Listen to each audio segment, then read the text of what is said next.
I want to talk to you today about obviously NFC and Lightning and how to set up your own credit card and how to use voucher cards that you can set up and that you can get on the venue here as well. They are topped up with 85,000 euro that you can use for, not euro, sadly, sats, that you can use for food and for drinks here on the venue and later at the party actually.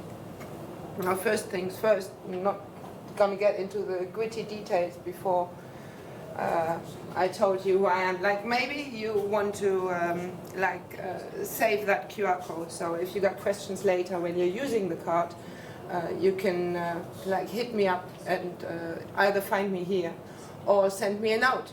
I'm doing normally a group for 21 is surely something that you know already. We made meetups in Germany and we extended to the global international world, and there it's called 21. You will find a booth from us here as well.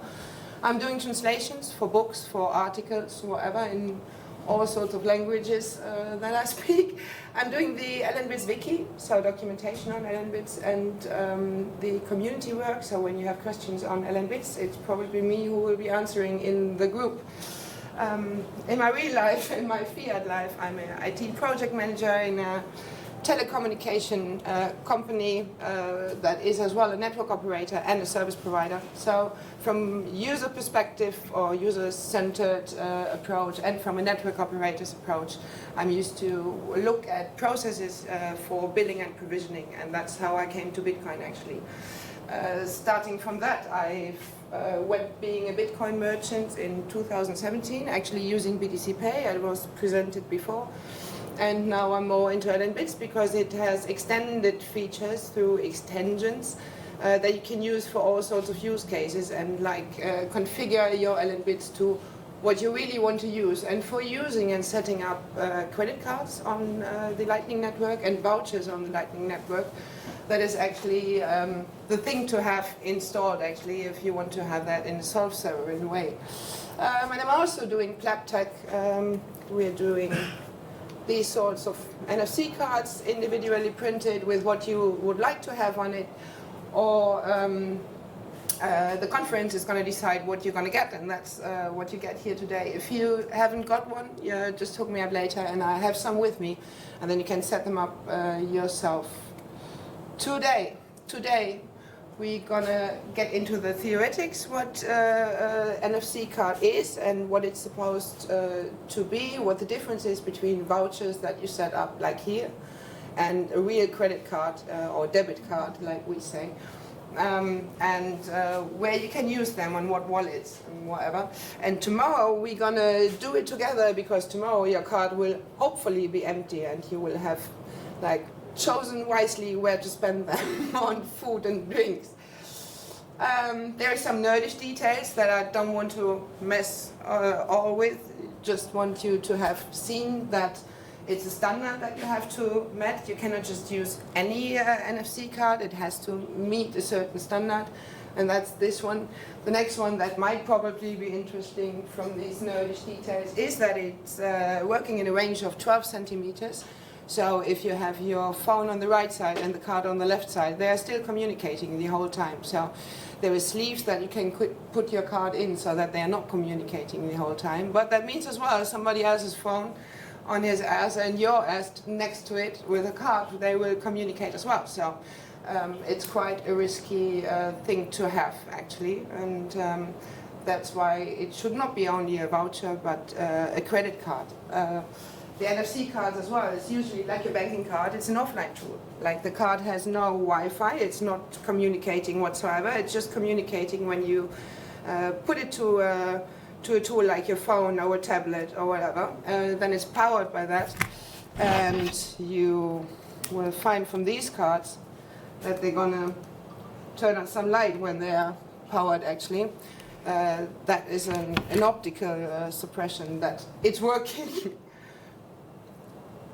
That looks disgusting, isn't it? That's all the use cases that you can fulfill with an NFC card. Not all of them are available on Lightning already, but That's usually how you're using NFC cards. You can use them to open something, like write a link to it that is opening a website, an email formula, an SMS formula, or whatever you want to open.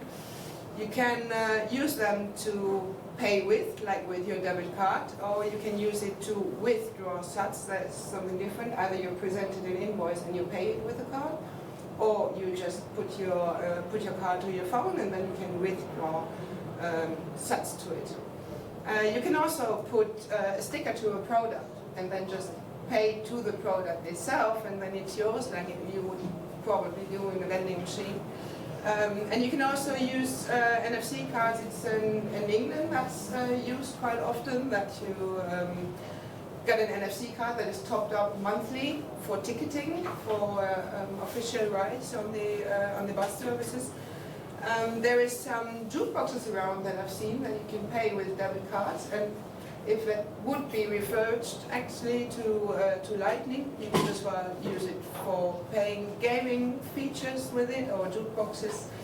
As well, they are used in museums. Sometimes you get these headphones with it and a clicker, and whenever you're in front of something, a statue, and you want to know more about it, you just tap to something and then it will read to you some information about that exhibition or that certain thing. More new and prominent one is the last one, is like to tap something to access it, like you do with a YubiKey. Somebody has that? Or Noster signing device. These things we're getting more and more used to, and NFC cards can fulfill that as well. And you may have done it already with your hotel card, wherever you accessed maybe a hotel room in the morning and in the afternoon when you came back, and maybe you could as well import your Wi-Fi credentials to it. Sometimes they're so nice and not putting a QR code that you can scan and import it, but sometimes you just have to tap something and it's in your phone. Oh, something else on the right side you will find the two. They are the same standard, but they fulfill certain different use cases.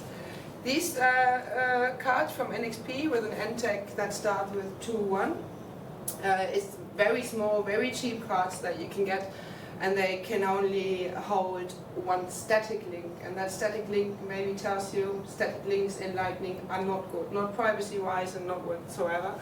So this is normally used for voucher cards that you just use one time, or like here on a conference for paying things, but after the conference will not work any longer, and you're supposed to set up your own debit card with it. And that's why we're using this sort of card, but have written a static link on it so that you can rewrite it with your own things. What is the difference? The difference is it's all privacy features or security features that that card offers. To, like, you first generate keys, and the keys are stuck to your invoice generation process, let's say, and only when you are when you hold the physical card and not a copied one, the physical right UID of that card together with the keys, and you make a tap with it, only then that will work. So somebody coming along with a flipper or having copied your card from the backside, that will not work with this sort of. And that's why this sort of is usually the privacy mode and the security mode that you would find in your debit card, in your real one from your bank, and the first one would be something like vouchers usually. You can set up the keys for your card, for a debit card. You would have to choose wisely where you put that, because you want to run a self-sovereign, isn't it?